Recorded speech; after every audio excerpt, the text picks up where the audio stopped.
வந்து loop of இப்போ வந்து கால்சியம் ஆஸ்மாட்டிக்கில் வந்து மேனிட்டாலு யூரியா கிளைசின் இது எல்லாமே இருக்கும்.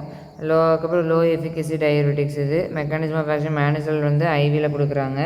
அதுக்கப்புறம் வந்து பிளாஸ்மோடியம், அதுக்கப்புறம் வந்து பிளாஸ்மா கான்சன்ட்ரேஷன் இட்ஸ் ஸ்டிவ் the fluid form of the. அதுக்கப்புறம் வந்து இசிஎஃப் இன்க்ரீசிங் இந்த இசிஎஃப் வால்யூமு, டிக்ரீசிங் இந்த யூரின் ஃபார்முலேஷன், இன்க்ரீசிங் இந்த அதுக்கப்புறம் வந்து ஆஸ்மாட்டிக் ஆக்டிவிட்டி, அதுக்கப்புறம் இன்க்ரீசிங் இந்த ஆஸ்மாட்டிக் ஆக்டிவிட்டின்னு இருக்குது.